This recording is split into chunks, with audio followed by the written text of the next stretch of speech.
قلت لو نبعت عباس زكي على اليمن بحل الخلاف، مش مستاهل القتل، كل هذا القتل. لا يعني عباس زكي انت كنت سفيرنا 10 سنوات هنا، صح. وعلاقتك بالعشائر وبالقوى السياسية وبالاحزاب وبالرؤساء صداقة شخصية. صداقة، ومع الشعب اليمني أنا بحب اليمن لأن تعلمت فيها الكرامة. كل بلد كان علينا حارس على معسكرنا إلا في اليمن. احكي لي.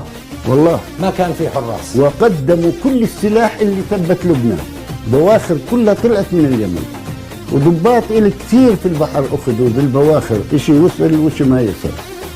واليمن حينما قال الروس لهم السوفييت كانوا ممنوع ترسلوا المليمتر متطور اللي هذا على الرادار، كانت عندهم وحدة بس لحماية المطار. وأبو عمار قال لي يقصفوننا في الفكهاني، بدي أحمي حالي. لما رحت علي ناصر محمد قال أعطوه، طلع هذا سلاح استراتيجي ممنوع. فالسوفييت هددوا، قال لهم إذا هذا السلاح اللي عندي لا يستخدم لفلسطين بنلغي كل المعاهدات، لأن هي الشطر الثاني أو الشطر الثالث من اليمن ومعنيين بتحرير البلد.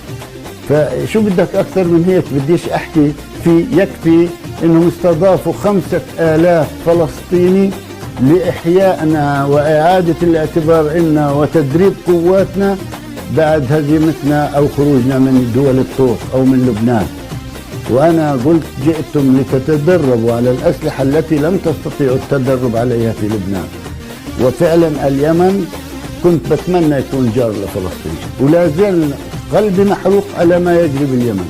وأعتقد بأنه الآن الكل وصلوا الدرس إنه حرام ثم حرام ما يجري باليمن. وجود معلومات استقاها من الملك فهد ومن الرئيس حسني مبارك فحواها أن إسرائيل ستقوم بضرب المعسكرات الفلسطينية في عدن.